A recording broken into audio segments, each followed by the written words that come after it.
Welcome to another episode of the MMA Lock-Cast. I'm your host, Manpreet, aka MMA Lock of the Night, and your boy on Twitter at MMALOTN. This week we're going to be going over a huge pay-per-view, which is headlined by Johnny Bones Jones against Thiago Santos, and co-headlined by Holly Holm against Amanda Nunes, champ. UFC 239, it's a huge card. We also got Jorge Masvidal against Ben Askren on it. Luke Rockhold making his 205 debut against Jan Blachowicz. Huge card. Really can't wait to fucking dive into it for you guys. But we got the return of the casuals this week. My man Big Rob is in the house. What's up? Yeah. All right, this week, for some fucking reason, John Anik's most recent podcast, at least his last couple podcasts, TJ DeSantis has managed to bring the call of the Frank Mir and Todd Duffy fight as their intro. And for all of you that remember that fight, it was fucking bonkers from bell to bell. It only lasted roughly like just over a minute, and I feel like it's a fight that I definitely need to show my man Big Rob, especially with it only being a minute long.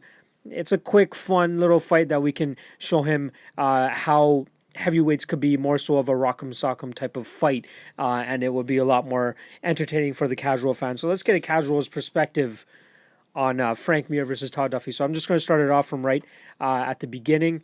These are two heavyweights that just want to throw. So Okay. let's Cool. let's get it going. Right off the bat, we got Frank Mir and Todd Duffy. Like I said, this was several years ago now. As most of you know, Frank Mir is in Bellator, and this was mostly on the decline of Frank Mir's career as well. So Frank Mir is the guy in the black shorts. Todd Duffy is the guy in the white shorts. Okay. Frank Mir's been around for a whole long time. He's been around since like UFC 30-something, which was like early 2000s. And Todd Duffy is just a fucking massive man, and they just like to fucking throw. Oh, yeah. Oh, the knee. Oh, you got him there. Oh. Just fucking throwing bombs. Frank Mir's best path to victory here in this fight would have been to take Todd Duffy down and implement his jiu-jitsu. Black belt in jiu-jitsu, great jiu-jitsu game. But for some reason, he wanted to throw with a fucking banger like this guy. Huh.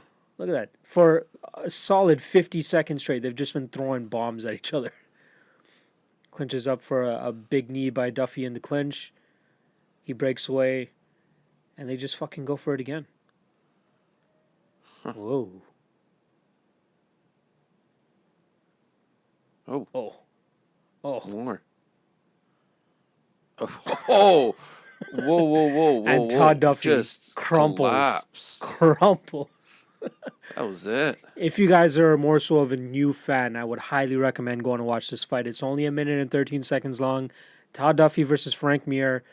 Todd Duffy was a minus 200 favorite going into that fight as well. So just so you guys know, Frank Mir was definitely not expected to win that fight, especially not in that fashion too. Yeah. Just throw bombs.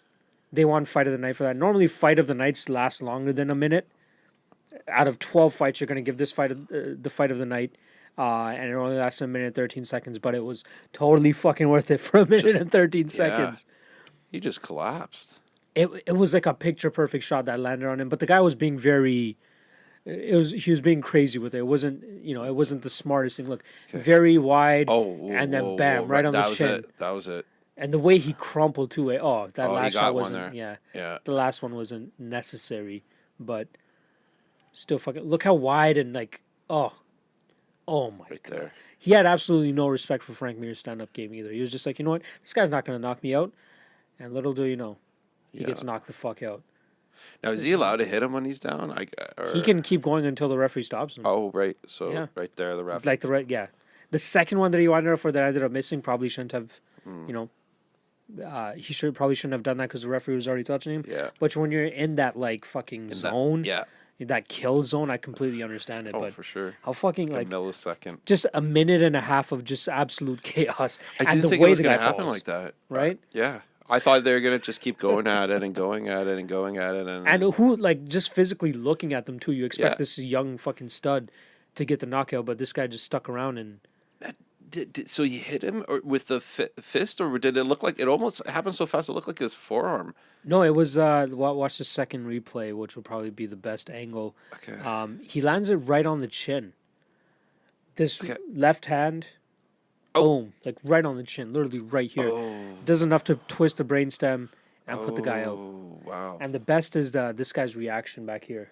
Watch this guy's reaction. There it is. Oh. Yeah. Yeah. That's one thing I love about watching replays is just looking at the people that are like cage side. Yeah. There's the last matchmaker. There's a guy named Joe Silva. He was like the first ever guy to be in the UFC that would match these guys up, and his reactions are probably the best. Where the fuck is he? He's like this short, like fucking. He looks like the most unassuming, like evil, diabolical guy, but his fucking. He's right here. This guy. Oh, okay. This fucking guy has like the best cage side reactions that you'll ever fucking see. He's so into it. That's what I fucking love. Oh, that was wild, man. Damn. I love these heavyweight wars. It's always fun to show like just random people. This is probably one of the fights that I show anybody that's just like, so what's the UFC all about? Yeah. This is what it could be for a casual fan's like ultimate excitement level. It's just two guys fucking swinging and then one guy going down like a pile of bricks. Fucking insane. That's literally what it was. Again, if you guys haven't seen it, check it out. Todd Duffy versus Frank Mir. You can find it on Fight Pass. So it's only 1 minute and 13 seconds of your life. Totally fucking worth it. All right. Let's just quickly go over it. How the fuck was your Canada Day weekend? We talked a little bit about it a little earlier. It was awesome, man. Yeah. Went up to the cottage a bit, and it was a lot of fun. Yeah. Got to go in the water a bit. Nice. Yeah. See some friends and family, and some good food, and what more can I say? Food is probably the best part of these types of long weekends and these get-togethers, eh? Yeah. That's when like the good shit comes out. Yeah. What did you have? Did you have anything? Oh man, we had all kinds of stuff. Like barbecue was going. We even did a lasagna up. Oh damn! Yeah, shout out to Cassandra for hooking up the lasagna, lasagna and the other food. Yeah. That's the one food that I actually don't mind as a vegetarian. Like as done vegetarian, rather than having meat or anything. Did you guys have meat in it? Yes, but I gotta tell you, going up, I tried the A&W Beyond Meat burger. Yeah, I've been trying some other stuff too, and I gotta say, you can't really tell the difference. Did you have a specific reason as to why you tried it? Just because people are telling me it's so good, you can't tell the difference and all this stuff. And honest to God, like if you knew what if you had one before and had a regular burger and you have the two side by side, you wouldn't be able to tell the difference. You probably wouldn't be able to tell the difference. It would be pretty difficult. I'm not kidding, because it even has like oily kind of flavors in it and stuff like when you're cooking it. So I don't think it might necessarily be better for you, like fat per fat or a gram, and calorie per calorie. But I mean, hey, it's just a pretty cool alternative. The texture's right, even. Oh, true. Yeah. Interesting. I don't know. I've just never had that desire to go the vegan lifestyle or like the plant-based lifestyle. So I'm seeing it pop a lot more. Like even Tim Hortons before I came here, like fucking, they have like the Beyond Meat burger now or some shit like that. I'm like, Well, 100%. I'm on board with you. I think exactly the same way. Like I'm always like I grew up with meat and I always never thought of a substitute. But what the only thing that kind of stuck with me, something I read or someone said something in the last year, which was, why are you getting your protein secondhand? Because if you think about all the meat that we're getting is the protein that we're getting is from meat, is really just coming from vegetables, right? So I was thinking, oh, that's right, because like we're really getting it from like, well, what do you mean exactly by that? Like, well, we eat the animal for protein, and the animal ate the vegetables for protein. I guess. Protein. Yeah. So it's like, why not get the protein straight from the plant? Yeah, right from the plant, right? And I thought that was interesting because anyhow, not to get into all this stuff, but I Vega shakes and stuff. I love that stuff, right? And you feel good, So, and that's all plant based, right? So my girl tried getting me, like, she goes, we should go like gluten free, which I kind of understand. Like for health wise, it's probably a good thing to do. Go dairy free. Yeah. I told her I can't give up the cheese though, man. Cheese makes everything fucking delicious. Well, I think you'll be okay with that kind of stuff because my uncle, he's living a really good, healthy life, and I said, what are the things that you've done to that stood out to you? And he's like, very simple, Rob. Cut out sugar, cut out flour, and cut out salt, and you'll have Salt. a very long That's an life. interesting one. Yeah, those three things. He's like, if you cut those three things out, you can have everything else. I've definitely heard the grain thing and the sugar. Yeah. As soon as you cut out sugar alone, like if you Yeah. just drink water and not Yep. any type of like, you know, Pops carbonated or- drinks yeah. or juice or anything like that, Yeah. you should be good. And I'm like, that's not too hard to do. Like, there's nothing more refreshing than a cold glass of water or fucking a cold bottle of water when you're just fucking parched, right? It's true, man. So that's not too hard. But again, cheese, I put that shit on everything. I will put that wherever I can. Yeah, man. I fucking love cheese. All right. Well, thanks, Rob. Appreciate welcome. you as always. I like getting the extra banter. We can show you some fights. We can do that. But I think I'll get some extra bants moving on with future episodes too. All right. Well, UFC 239 is this weekend, but we just passed UFC Minneapolis, which was headlined by Junior Dos Santos and Francis Ngannou. I had a good event. We ended up in the green. We went 2-3 on bets, but however, a solid lock of the night play allowed me to cash enough units to eventually profit for the night, as well as my one of my value plays, I would say, in the Alonzo Menafield and Paul Craig under 1.5. So let's just start off with a quick UFC Minneapolis betting recap, and we'll start off with that fight I just talked about, Alonzo Menafield versus Paul Craig under 1.5 rounds. I had 1.4 units at minus 140, 2 profit, 1 unit. Kind of wish I went like lock of the night deep on that shit. I don't know why the fuck I didn't. You know, it's always safe to say that after, you know, hindsight is 2020. Say what you want about that, but in terms of the value on that line, it was ridiculous. Like, it wasn't even budging either. I think it may have even closed at minus 140 as well. So, you know, maybe even the fight doesn't go to decision. I probably should have looked a little bit deeper into that. Even the Eric Anders versus Vinicius Mejia one, I should have definitely looked into that a little bit more. I had one of my commenters on the last podcast as well, you know, say something about that too. So, you know, shout out to that guy. You know, I'm sure you made some money off of that. Good shit. But I probably should have went a little bit deeper on the under 1.5 on this Menafield and Craig fight.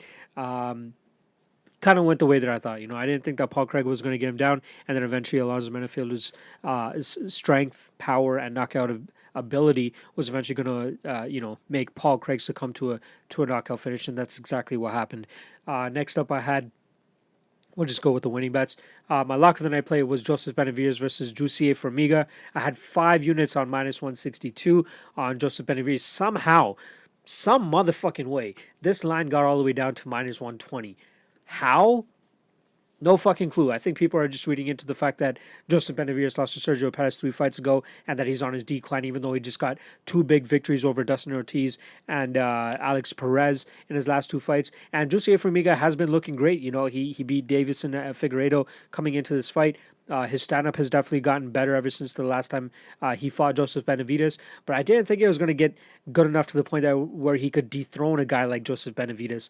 And it came to fruition this time around. I wish I waited a little bit longer, but I could not foresee the line closing as much as it did. I thought we were going to get Joseph Benavidez closing at minus 200 or so. However, it closed closer to minus 120, and I'm kicking myself for that. I could have profited way more off of that. However, we come back with 3.09 units off of that bet.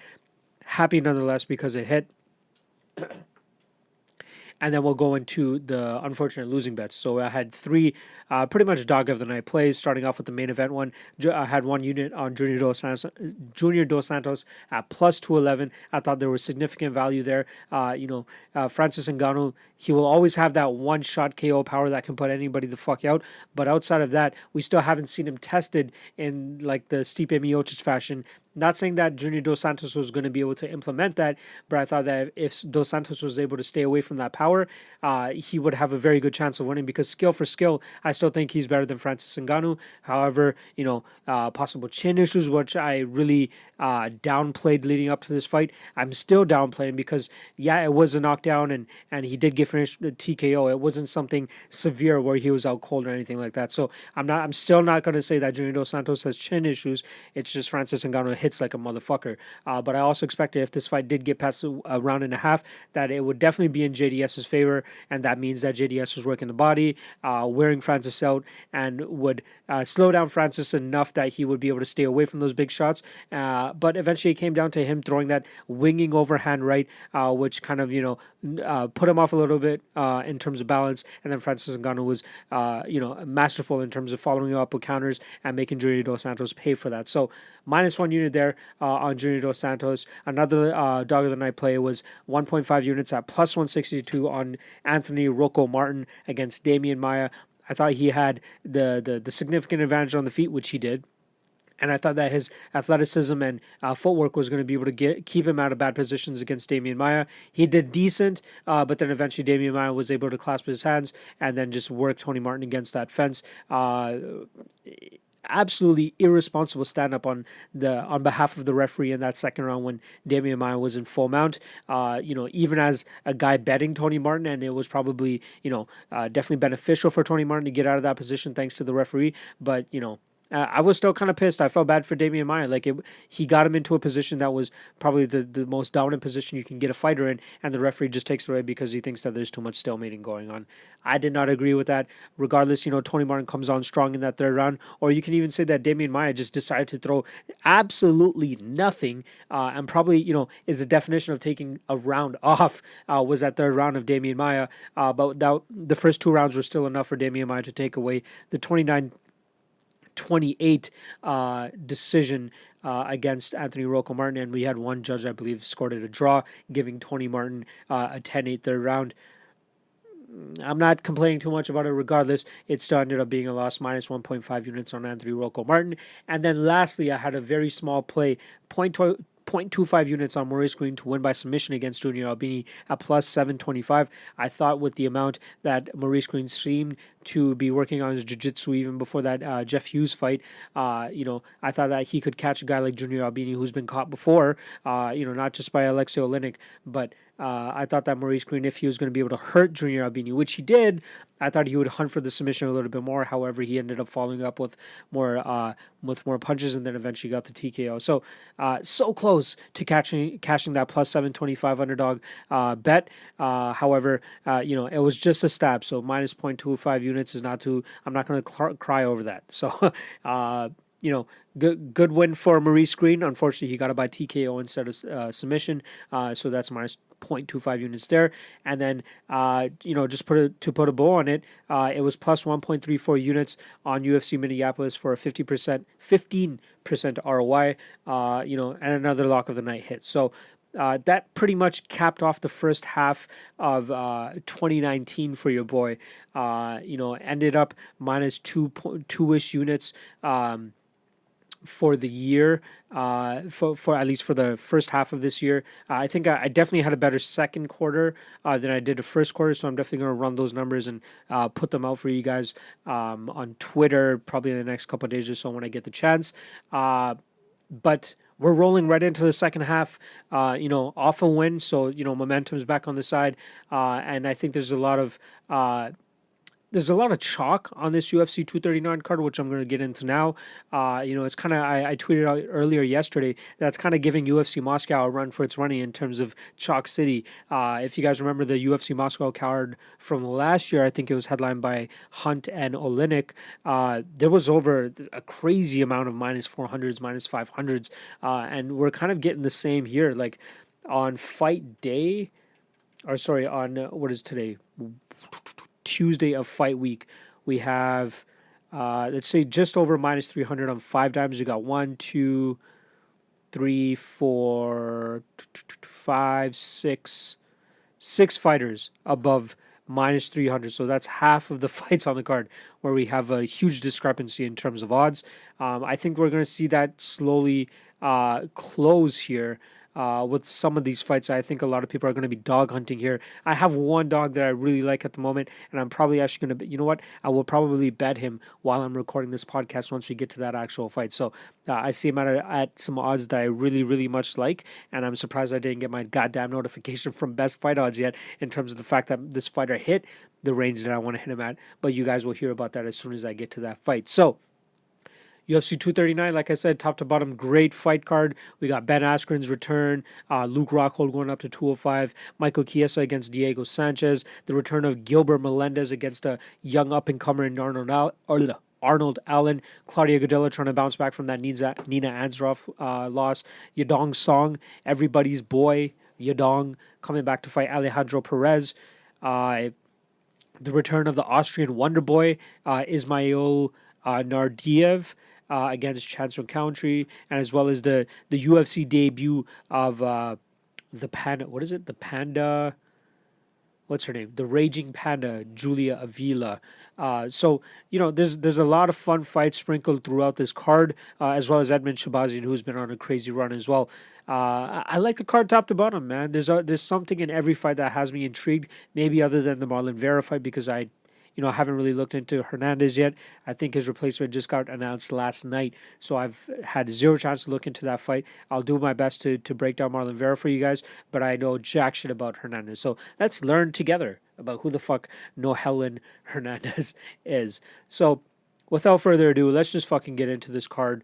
Let's get it rolling. First fight, since it doesn't matter, since there's no fucking pictures for any of these girls. We got Pannie Kianzad versus Julia Avila. Starting off with Pannie Kianzad. She's coming off a victory over Ioni Razafiriarison. Butchered that. But that's actually her first fight after coming off that loss to Macy Chiesa at the Ultimate Fighter finale. I kind of find it interesting that they cut Pannie Kianzad as a finalist in the Ultimate Fighter, but quickly brought her back to fight Julia Avila here. I believe Julia Avila was Julia Avila was actually supposed to fight Melissa Gatto. Melissa Gatto had to pull out, and Pannie Kianzad comes back on a relatively quick turnaround from her last fight, which was in May 11th. I've never been the biggest fan of Pannie Kianzad. I think she has a game that's easily exploited. And I think that we're going to see that from Julia Avila here as well.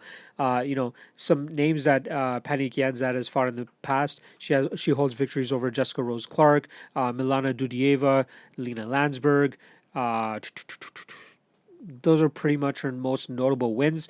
But she's come across hard times against girls like Tanya Evinger, Raquel Palui, Sarah Kaufman, and then obviously her Ultimate Fighter finale loss to Macy Chiesa. Julia Avila is definitely a prospect that a lot of people are looking forward to coming into the UFC. She's 6-1 with wins over Nico Montano, and I think that, and as well as Marion Renault in her in her pro debut way back in 2012. She took off about 4.5 years, and then eventually came back at XKO, and then strung together 3 wins, lost to a girl named Marcia Allen in Invicta. I haven't been a chance to see that yet, but it was just a hand injury, so I should definitely take a look at that. But I've seen her fight against Alexa Connors. I'm very impressed with this girl. I think it's a long time coming that she, finally made it into the UFC, and I think she's definitely going to make a stamp here. She's going to make a statement. I think that she's going to be able to easily grind out Pannie Kianzad, who has shown, the ability to get easily grinded out here. So I kind of understand the minus 250-ish range that Julia Avila is currently at. I think you can get, minus 240 at 5 dimes. A little bit of juice, but probably some juice I wouldn't mind paying. I want to look into a little bit more, but I definitely like Julia Avila here. I wouldn't call it more so a fade on Pannie Kianzad, but more so a belief in Julia Avila and what she has to bring to the table here. So I like her here. I think that she'll be able to finish Pannie Kianzad as well, especially when she gets her down. I believe she'll be the stronger fighter as well. And I think that Kianzad is going to have a lot of issues dealing with the pressure and top control of Julia Avila as well. So I'm taking Julia Avila here. I'm probably going to take her by second round TKO, probably ground and pound or even like a submission. But I've definitely taken Avila here. And unfortunately for Kianzad, she's going to have to go 0-2 in the UFC. Next up, we got the Austrian Wonderboy Ismail Naurdiev against Chance Rencountre. Starting off with Ismail Naurdiev, he's coming off a big victory over Michel Perez, and that actually I want to confirm this number, but that snapped a huge winning streak for Perez. Perez was 1, 2, 3, 4, 5, 6, 7, 8. He was on an 8-fight winning streak before he ran into Naurdiev, and like the fucking chump I was, I parlayed Perez that night. I didn't think that Naurdiev was going to be able to handle the pressure and grappling of Perez, but he did a great job in keeping Perez off of him and then making him pay on the feet.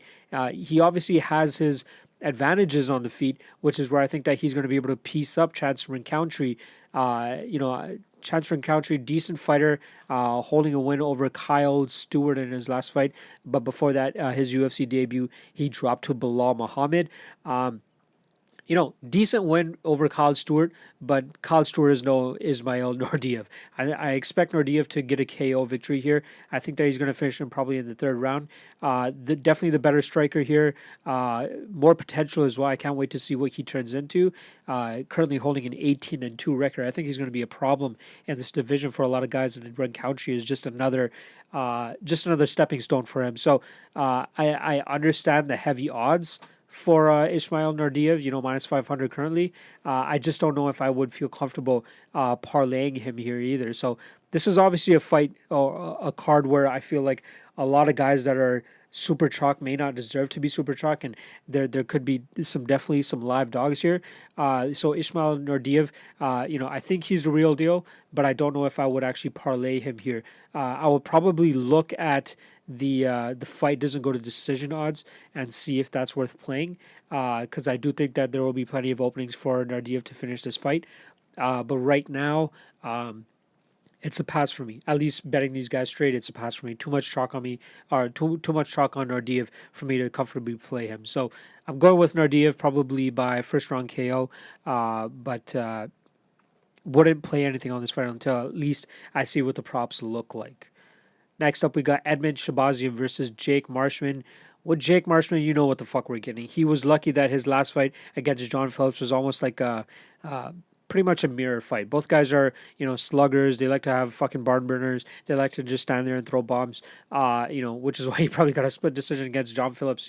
Both these guys were just swinging leather, and I expect it to be the same against Edmen Shahbazyan here, but I think that Shahbazyan holds so much more power and probably is the better technical fighter too. He's a more tighter, crisper fighter, and he's on the come up too. He's only 21. Crazy to me that the guy was born in 97. Fucking insane. But he holds wins over Darren Stewart and Charles Bird, who he got out of there in the first 38 seconds, which was fucking insane. I expect him to get another dominant victory here over Jack Marshman. I think he's going to finish Marshman in the first round as well. This kid's heavy-handed, man. I think he has a lot of talent, or at least a lot of striking talent and the ability to finish a lot of these guys, but I can't wait to see him fight a little bit more seasoned and well-rounded guys in this division. What is that, 170, I believe it is.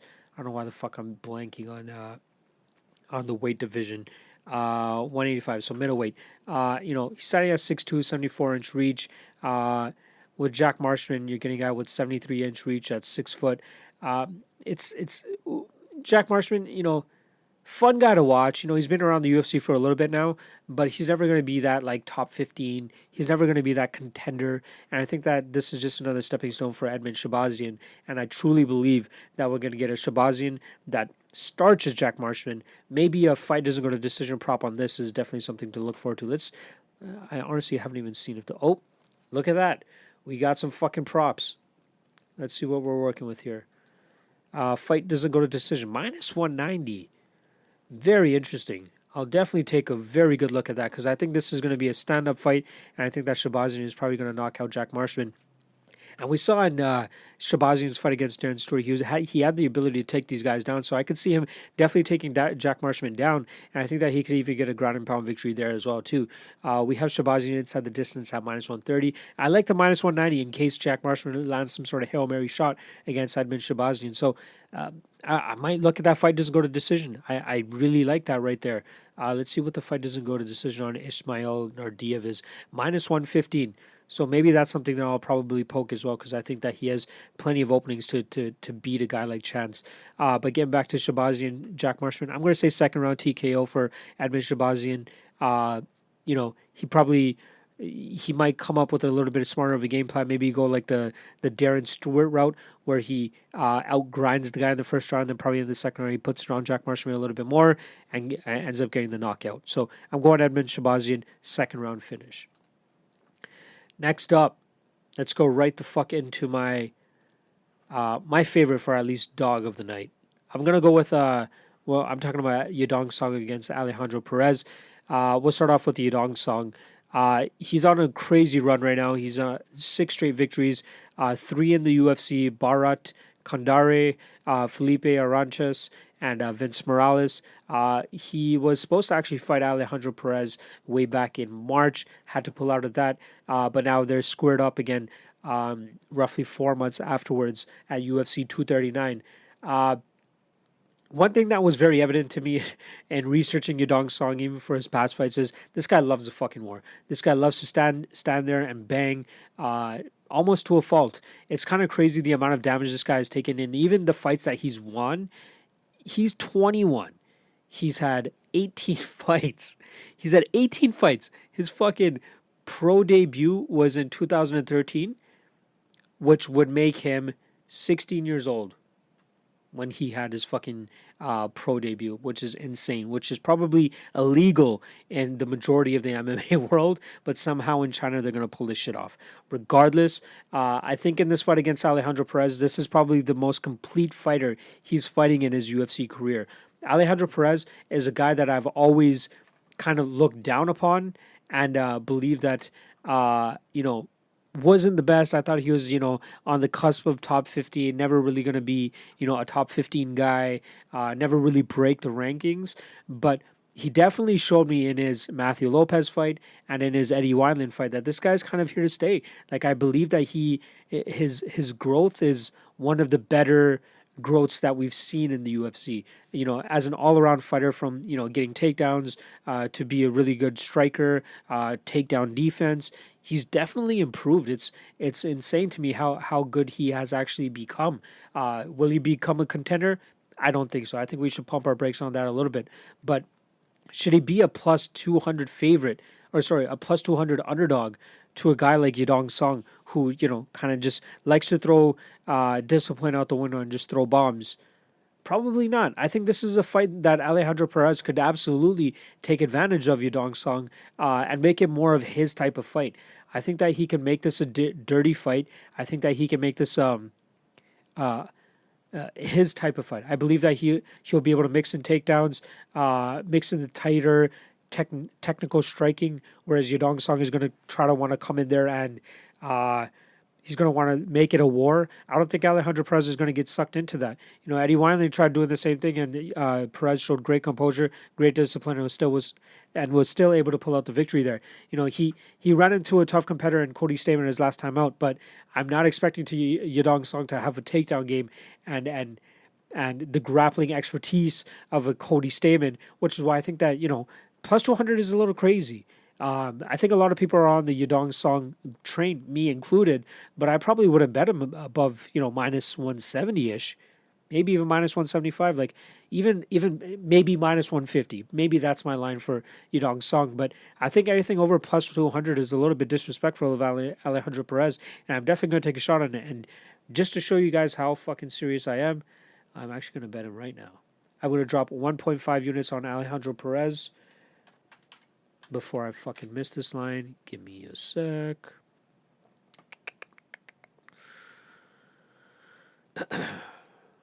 This is a first for the MMA Lock-Cast where I actually make a bet while I'm recording the podcast because I don't want to miss this line. So as soon as you guys see this and you see Alejandro Perez better than plus 200, you guys fucking jump on that shit. So,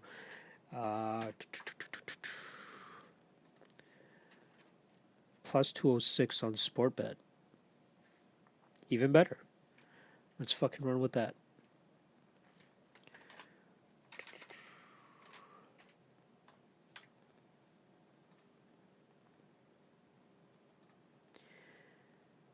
Bam. Alejandro Perez, 1.5 units at plus 206. Sorry. And it's submitted. There we go. Bam. All right, so I'm taking Alejandro Perez by like I could see either a third round finish or even a decision victory. I'm gonna go with the decision. I think he's gonna be a little bit more disciplined than Yadong Song. Probably pick his shots a little bit better, land the better shots, mix it up a little bit better than Yadong Song as well. So I'm taking Perez here. Never thought I would bet Perez in my life, but I think this is a prime opportunity for him to win this fight. And I think a lot of people are overlooking him. So there it is. Alejandro Perez, decision victory, and I personally, just right now, place 1.5 units at plus 206. If you see him above plus 200 or better than plus 200, I would highly suggest taking a shot on him. All right, let's move on. Claudia Gadelha against Randa Markos. Starting off with Randa Markos, she's coming off a victory over Angela Hill in a fight that I was super fucking confident in Angela Hill, and she ended up shitting the bed. So that was fucking great. But Randa Markos comes in here with an armbar victory over Angela Hill. She's had like the craziest, most roller coaster-esque UFC career that I can think of. Let's just go back to her first official fight in the UFC. After her Ultimate Fighter, she had a loss to Jessica Pena, had a victory over Ashling Daly, had a loss to Karolina Kovacevic, beat Jocelyn Jones-Lieberger, lost to Courtney Casey, beat Carla Esparza, lost to Alexa Grasso, beat Juliana Lima, lost to Nina Ansaroff, went to a draw with Marina Rodriguez, and then just beat Angela Hill. If anything is to tell you what the fuck is probably going to happen next for Randa Markos, it's probably a loss. The draw in there kind of threw things off a little bit, but I believe that this might be a loss for her. She has that weird style that she started implementing with her striking, where it's kind of offbeat, a little bit more wacky, not the most technical striking, but a little bit more wacky and unorthodox, if you want to call it that. But eventually, she likes to rely on her grappling and her ability to outwork some of these girls in those grappling positions, but I think that she's going to have a very hard time against a girl like Claudia Gadelha. So I'm personally going to pick Claudia Gadelha to win by second round submission, because I think that is a place that Randa Markos is eventually going to find herself. But if she's able to get into that third round, I don't know if she's going to be able to, get a 10-8 in that third round. I don't expect Randa Markos to win either of the first two rounds. But I also would not feel comfortable betting Claudia Gadelha at minus like 225 either. Her gas tank has always been an issue, and we've seen that in her last fight against Nina Ansaroff. Nobody ever expected her to lose to Nina Ansaroff. I know a lot of people that lost money on her, especially in a parlay situation. She closed at minus 305 against Nina Ansaroff and then lost that decision. But her gas tank has always been an issue. Randa Markos has a decent gas tank, so I'll give her that. But I don't think she'll see that third round to, show the advantages of what a third round gas tank would have over a girl like Claudia Gadelha. But I expect Claudia to get a hold of Randa Markos, get this fight to the ground, and then quickly submit her. Maybe not quickly, but I think second round submission we see either an armbar or a rear naked choke for Claudia Gadelha. I'll probably look at a Claudia Gadelha submission line. Let's see what Claudia Gadelha inside the distance looks like, though. If that's plus money, I wouldn't mind putting a little bit on that. Damn. Gadelha to win inside the distance is plus 300. So that's definitely something I'm probably going to poke. I don't think Randa Markos has the submission defense to fend off a girl like Claudia Gadelha.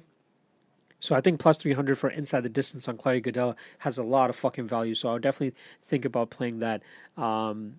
And something that I would recommend to you guys as well. But I'm definitely taking Claudia Gadelha here. I'm not going to completely write her off, as most people probably will.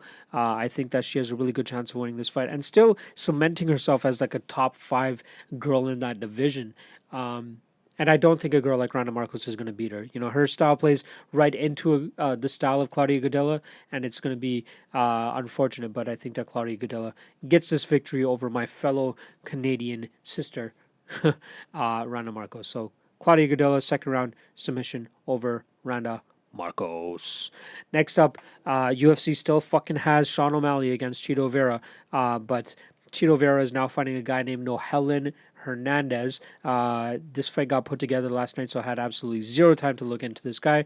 I will be updating the tape index tonight as well, so you guys can learn a little bit more about Nohelin. I keep wanting to say Gonzalez, but it's Hernandez. But I will say Hernandez. Maybe he could be. Let's see if there's any odds out for that yet.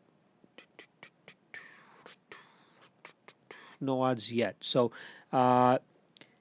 Hopefully I can line this before the actual odds come out and it gets spoiled, and I can see if it's along my thinking. But Marlon Vera is a guy that's coming in here. I bet against him last time because Frankie Saenz was a decent underdog to him. I was surprised to see that underdog price on him.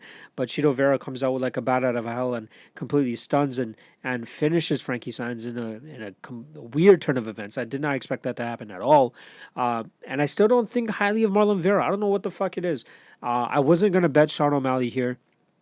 I don't know if I would bet Nohelin Hernandez. I got to put in the work for it and see what he has to offer here. But, Marlon Vera, decent jiu-jitsu.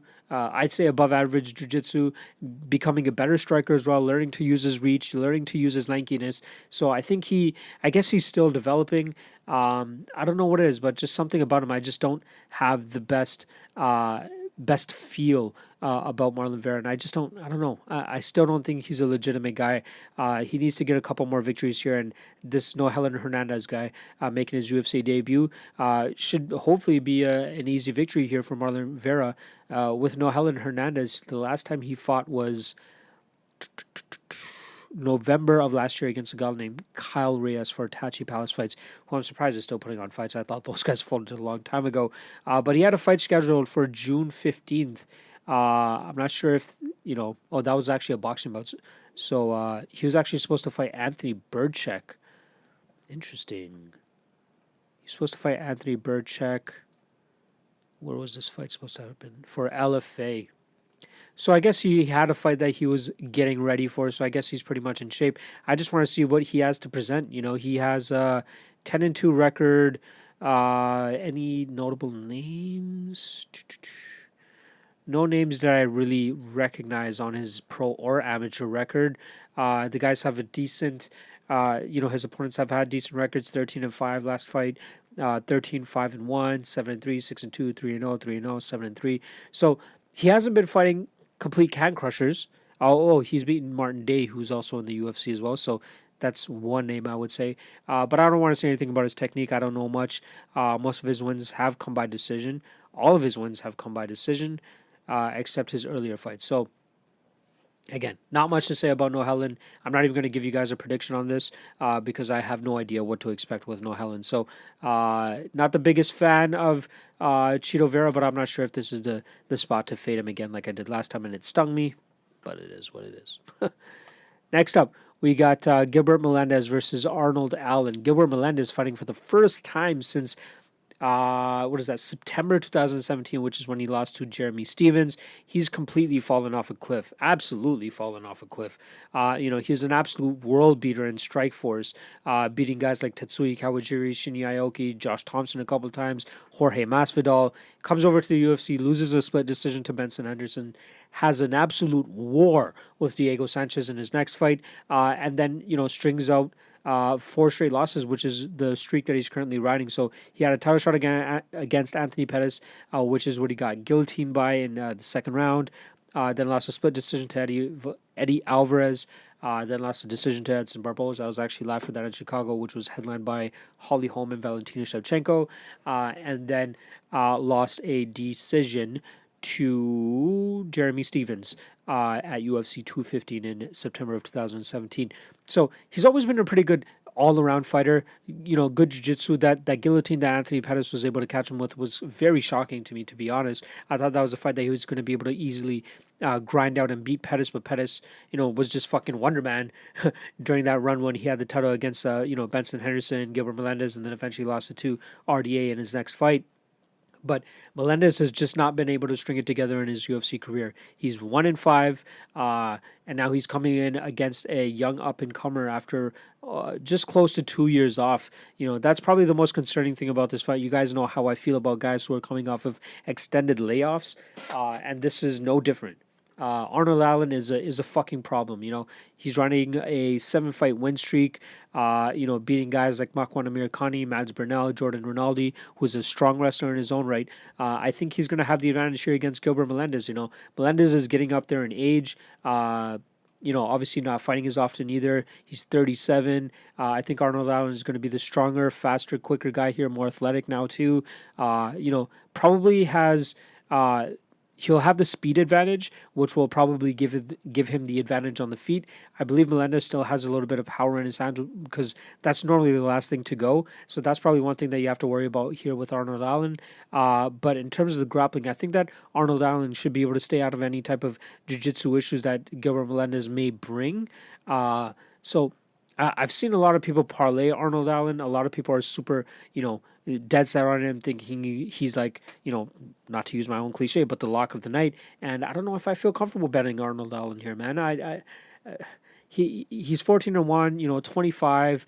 I believe, physically he has all the advantages here against an aging Gilbert Melendez, but I find it hard to always count out these old dogs, man. Like I'm picking Arnold Allen to win here, but minus 370 in my opinion is a little bit fucking crazy. It's Gilbert Melendez at the end of the day. He may be 1-5, but he might have that veteran savvy edge over a guy like Arnold Allen, who, he did have somewhat of a close fight against Makwan Amirkhani, it was a split decision. So if this just comes down to like grappling for grappling, there might be certain techniques that Gilbert Melendez may just pull out of his sleeve and fucking, surprise Arnold Allen and steal a round or two from him. I personally don't think that's going to happen. I think Arnold Allen is going to have the advantage everywhere, but I just don't feel comfortable putting him in a parlay here. So the pick is Arnold Allen. It's a pass for me, probably not even as a parlay either. But yeah, I find it hard to bet Arnold Allen here. Maybe as a straight pick at like minus 170 or something, I would consider Arnold Allen. But I don't know, just Tuesday of fight week, I just don't feel like it's the spot. But he should win. He should win. All right, let's move along. We got Michael Chiesa versus Diego Sanchez. Kind of another similar fight in terms of well, I guess Michael Chiesa is not as much of an up-and-comer as Arnold Allen is. He has 6 years on him in terms of age. But Diego Sanchez, still kicking around, still doing the damn thing. He's 37 years old. Just beat Mickey Gall and Craig White, so he's strung together a 2-fight winning streak. And now he comes up against another guy who's hungry to kind of get back into the title chase. Michael Chiesa is coming off a victory over Carlos Condit, was able to easily Kimura him in the second round at UFC 232 back in December. I think that Chiesa has the better jiu-jitsu at this point in time over Diego Sanchez. I think he has the better striking as well. I think he'll put hands on Diego Sanchez. I think he's going to be able to catch Diego Sanchez on the way in. And if this fight does even hit the ground as well, I think that Chiesa is just going to be the sharper, more athletic guy as well. Diego Sanchez had his advantages over guys like Mickey Gall and Craig White just due to their inexperience. Craig White was 14-8 going into that fight. Not the best fighter. We've seen him get grappled, fucked before pretty much. And then Mickey Gall, was 5-1 going into that fight. Just not the, maybe a little bit too, this was a little bit more than he should have gone into, probably not the right fight for Mickey Gall. It's a name under his belt, which I understand. But he was minus 250 going into that fight. And I remember I was going to bet Diego Sanchez upwards of plus 300 because Mickey Gall was getting to some crazy fucking number. But it's hard for me to put the plus money on Diego Sanchez this time around because I find it hard to see Michael Chiesa get out grappled here. He's currently going off at minus 330ish. I wouldn't feel comfortable parlaying Michael Chiesa either. I fucking said it. You know, he was a pretty hefty favorite going into that fight with Anthony Perez as well, minus 175, and even bigger favorite here going into this fight with Diego Sanchez. And I just don't feel comfortable putting Chiesa into a parlay. You could just on looking at this fight on paper, you could probably think, yo, this is just parlay city. You could parlay fucking 3 or 4 different favorites and they'll probably win and you'll cash it. But I fully expect, like, these are more suspect heavy favorites than they are legitimate heavy favorites, in my opinion. Michael Chiesa could slip up and still fuck this up somehow, and I don't trust him at all in this situation. But I don't know if you guys will even see a parlay out of me in this fight, or at least in this event. That there are some spots, but it's hard for me to completely be comfortable betting these guys in parlay situations. So I'm still going to pick Chiesa, probably by decision. I think he just grinds out Diego Sanchez. Maybe at worst you'll see him catch Diego Sanchez on the way in, clip him, and then just follow up with a TKO of some sort. But Sanchez still got some heart, still got some fight in him, so I wouldn't be surprised to see him last all 15 minutes. But I'm taking Michael Chiesa here. Confident enough for a bet? Probably not. All right, let's move the fuck along. We got Jan Blachowicz against Luke Rockhold. Luke Rockhold making his light heavyweight debut finally. Final motherfucking this is coming off a 1.5 year layoff for Luke Rockhold. The last time he fought was against Yoel Romero at UFC 221, where he, was beating Yoel Romero up until that third round, and then eventually got caught, and Yoel Romero put him out. Does he have that same thing to worry about it with Jan Blachowicz here? I don't think so. I think the line being so close is strictly predicated on the fact that a lot of people think that Luke Rockhold still has chin issues. I'm going to bypass that. I don't think that he has chin issues, man. Especially coming up in weight, there's no scientific evidence to support this claim of mine, but I think that his chin is going to be a little bit better at 205. And Jan Blachowicz has never really been that one-hitter quitter type of puncher. He found it really hard to put out a guy like Patrick Cummins. That one was probably the most interesting to me. But, going to a decision against probably the chinniest motherfucker alive in Jimmy Manuwa, he landed some shots on him but was still not able to put him away. I think that Luke Rockhold kind of has a field day here. I will say it right here now. I will make him a lock of the night play. He's currently sitting around minus 175, which I think is a ton of value as is. But I think that some people are feeding too much into that chin issue, and we might even get Luke Rockhold closer to minus 160-ish. I'm going to wait it out. I'll probably wait till maybe minus 165. I think I'm going to be pushing my luck at that point. But if I see minus 165, even minus 170, you guys might even see me settle later in this week at minus 175 for Luke Rockhold. Like the Benavidez fight, though, I have no idea where the fuck these odds are going to go. I'm just trying my best to predict these lines. Luke Rockhold obviously has the bigger name, but I don't know what people remember the most. I think people will remember actually Luke Rockhold's chin more than they will his actual skills and how good this guy actually is, man. It's really been his chin at 185 that has cost him some of these fights against Michael Bisping and Yoel Romero, but this guy is an absolute fucking monster, man. This guy's really fucking good, and I think he has the best chance out of all the 205ers. Maybe not, okay? He has a really good chance, maybe top 3, top 5 chance to dethrone a guy like John Jones just with his skill alone. But I think this fight against Jan Blachowicz is the perfect fight to put him into that top 5, top 7 discussion of light heavyweight. We know that this guy's a legitimate contender, and this is the perfect fight for him to prove it. So I think he goes out there. I think he finishes a guy like Jan Blachowicz as well. So I think this minus 175 line that he's currently sitting at is an absolute gift, but I'm going to push my luck a bit and see if I can get a better line. But he will be my lock of the night play. I will, I've said in the past before that sometimes I've had issues with guys with chin issues. But I think that Luke Rockhold, has nothing to worry about with Jan Blachowicz here.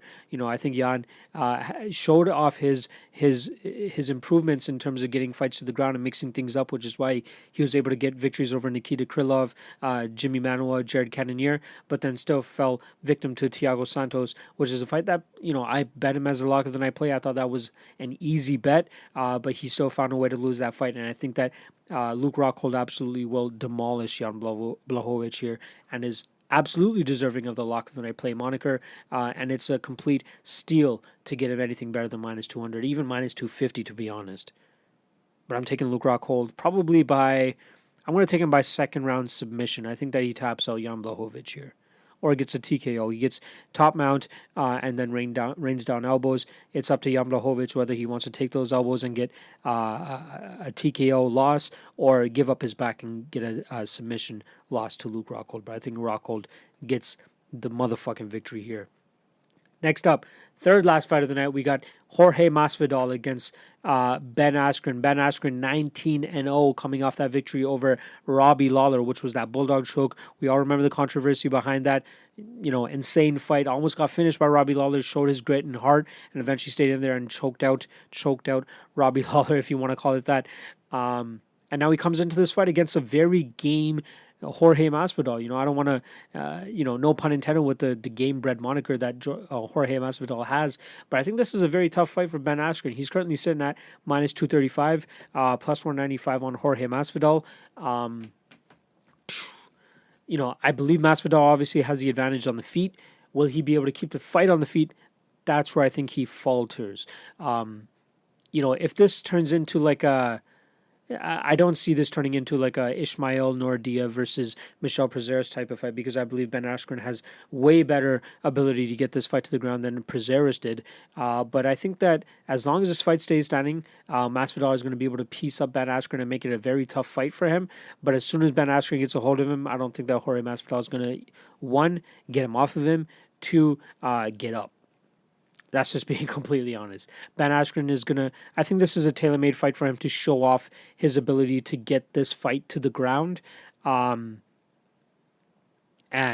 make it a living hell and show why his wrestling has been so, highly touted and why he's seen as such a fucking monster, even though, a lot of people were not impressed with his reign as one champion or even Bellator champion. But I think that we kind of see a vintage Ben Askren performance here. I'm not comfortable betting him. Maybe I will probably look at like a poke on him as a parlay piece. Minus 235 parlayed with something else is probably not that bad. I could probably get plus money on him, but I would probably put no more than a unit on it. It really concerns me when guys stand up is lacking so much, and it's obviously paid off for him. He's 19-0 for a reason. He's been able to get these fights to the ground and been able to avoid the striking to a point that he's been able to go undefeated. But Jorge Masvidal brings like another level of striking than most of the guys that he's fought before, other than Robbie Lawler, who's just a fucking madman and a great striker. But, I think he got Douglas Lima at a great time back in 2012. Even Jay Hiron, he went to a split decision with. He's fought some decent strikers, but a guy like Jorge Masvidal, who's able to mix it as well as he is and is able to overcome, crazy odds like his fight against Darren Till. I love Jorge Masvidal, and I would love to see... There's nothing more I would love to see than a Jorge Masvidal win here, and especially extending him to get this... for him to extend this to a 2-fight winning streak, especially coming off that Darren Till victory, would be fucking amazing, and especially that would skyrocket him even more in the rankings, in my opinion. But I think this is a very tough matchup for him. He's always had issues with guys who have the grappling advantage, and I think that this is going to be another instance of that, where we see Ben Askren implement his wrestling and take Masvidal down and just make it a living hell. So I'm going to take Ben Askren here by decision. Masvidal's hard to put away, so I think we just see a vintage Ben Askren performance, and he just lays and prays, maybe lands some good shots, but makes it a difficult 15 minutes for Jorge Masvidal, and Ben Askren comes away with a decision victory. Let's move on to the first title fight of the night. We got champ Amanda Nunes against Holly Holm. Currently, we have Amanda Nunes sitting at minus 340 and Holly Holm coming back at plus 280. So one fight that I really need to go back and watch is Amanda Nunes versus Valentina Shevchenko 2. I recently watched the Raquel Pennington and Cristiano or the Cyborg Santos fight within the last week. But that Shevchenko fight, I think, is the one that probably is going to matter the most. I think Shevchenko is the most talented striker, technically that Nunes has fought in the last 5 fights or so. Say what you want about Cyborg, but she's more of a crazy woman, and the type of game plan that she had against Amanda Nunes was just absolute dog shit. She was just fucking throwing out any type of game plan, any discipline out the window, and thinking that she would just absolutely, mollywop Amanda Nunes. But, she was in for a rude awakening and then eventually got KO'd with 51 seconds into that first round. But I think that Holly Holm, we might see a little bit more of a measured approach. And that's where I think things get interesting. I've told a couple of people before that if Holly Holm hits that plus 300 range in any one of my books, I would think of putting a small bet on her. Yeah, she is plus 305 currently at Pinnacle. So I would maybe even put like 0.5 units on Holly Holm, because I think that she's a great striker, man. I think she does a lot of things right.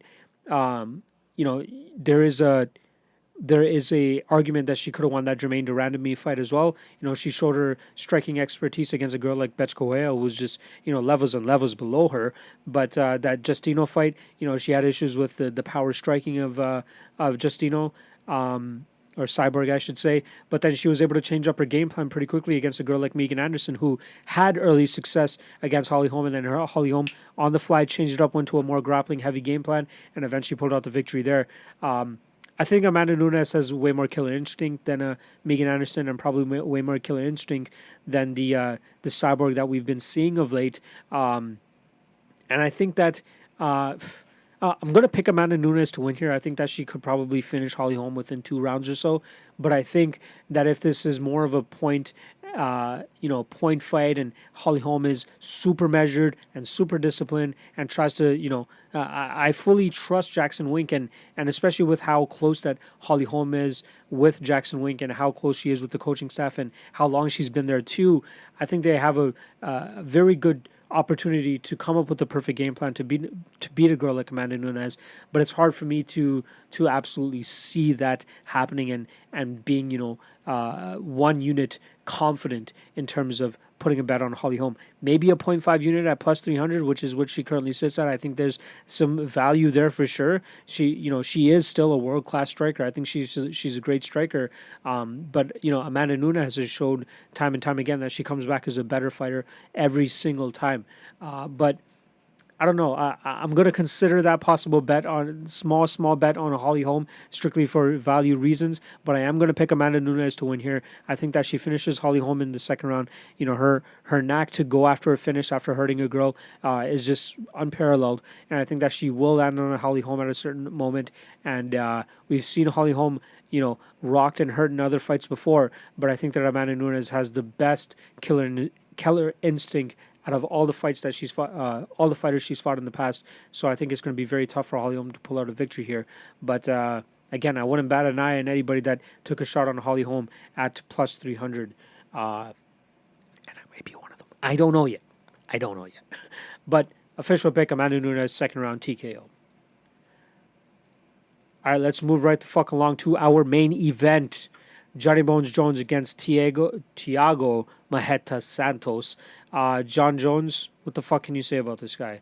Undefeated, with an asterisk, 24-1 coming into this fight against Thiago Santos. He's coming off a decision victory over Anthony Smith in his last fight, which happened in March. He says he wants to stay active, man. He's had a lot of time that he has to make up for, all of his bullshit that's been going outside the cage. But I think he said he wants to at least appear in the octagon 3 times this year, and then maybe 3 or 4 times next year.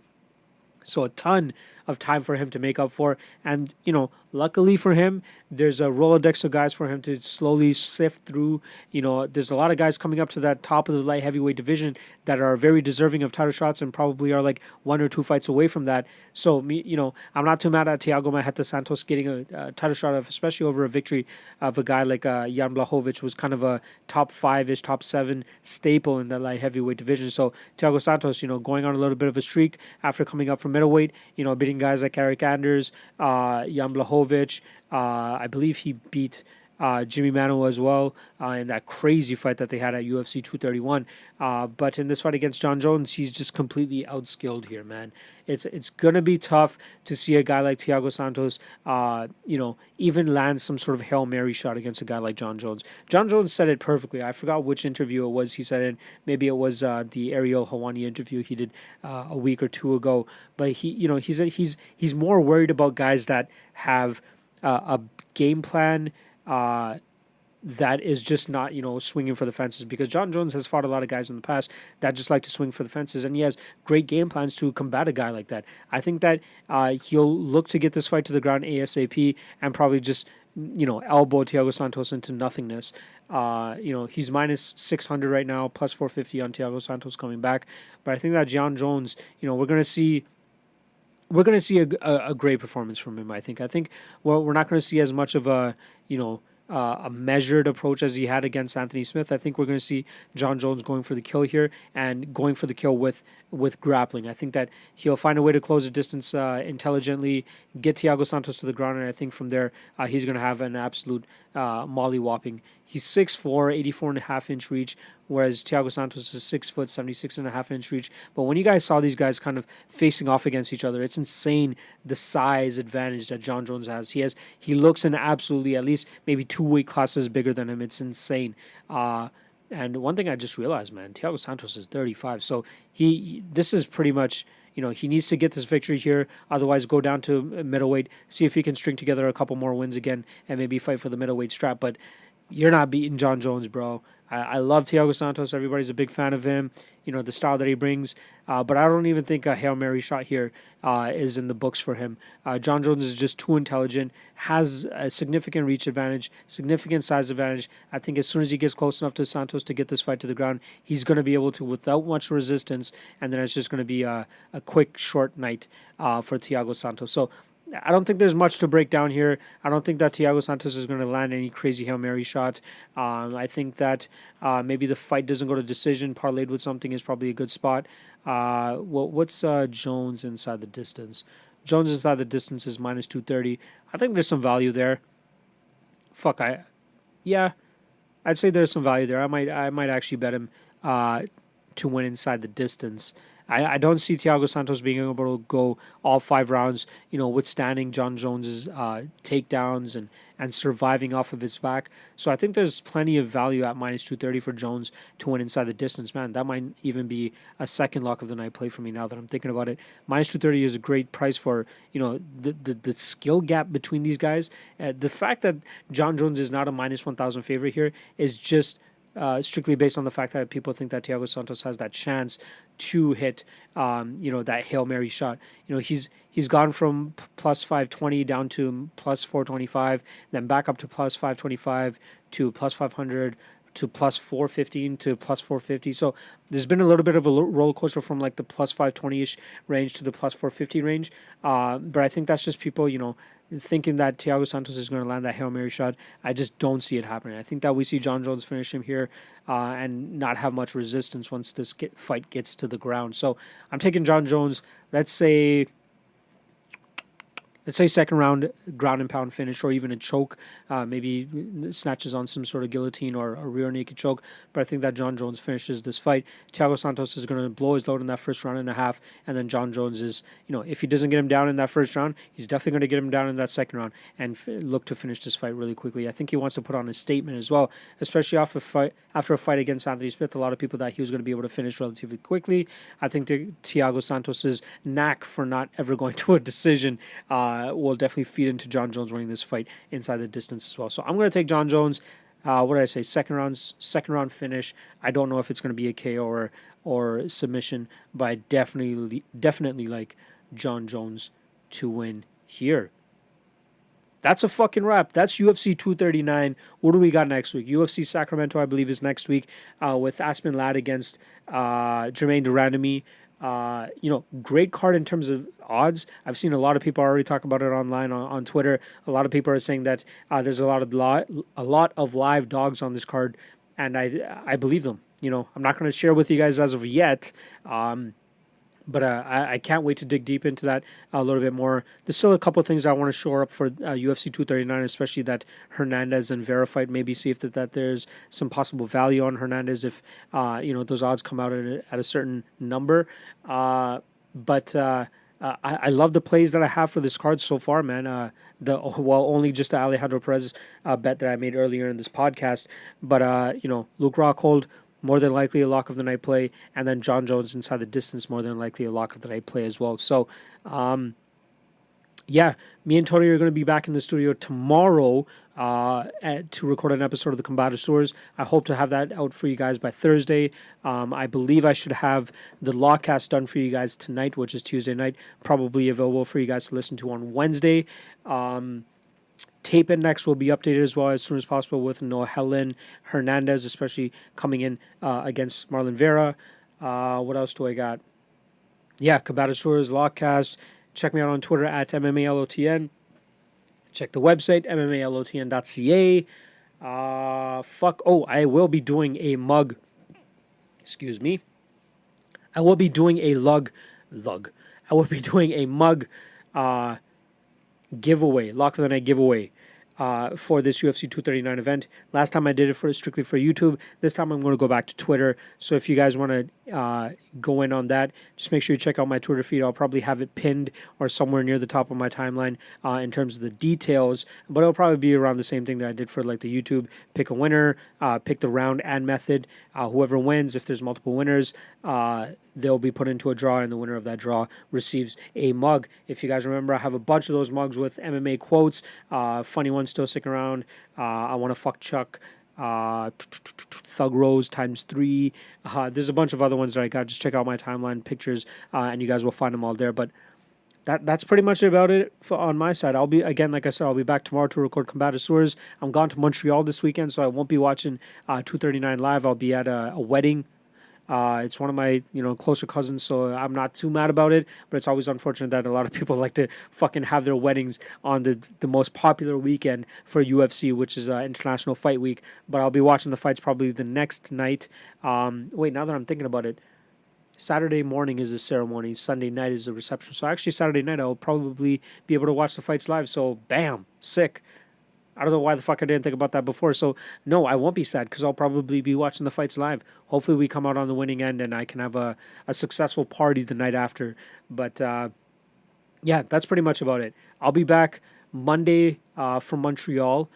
So I'll probably record on the Tuesday for UFC Sacramento. So you guys will get UFC Sacramento breakdown on the Wednesday of Fight Week. But that's pretty much about it, man. Keep your eyes peeled on my Twitter timeline again for any other bets that I'm going to be posting. There might be something that I see on tape when I continue it this week that I may have overlooked before I recorded this podcast, but I'm pretty strong in how I feel about most of these picks. But just keep your eyes on my timeline at MMA LOTN. Give the video a thumbs up. Give the video a subscribe. Subscribe to the channel. That always helps me. I love seeing the support that you guys give out to me. And even comment below, whether you're a hater, lover, whatever it is. Y'all can see from the past videos, I love having conversations with anybody. And at the end of the day, I love you all. I love anybody that puts their time into actually hearing what I have to say, watching the podcast. Again, even if you guys are just haters, it's totally cool. Totally fine with that. Totally cool. All right, that's it. I'm done. We out of here.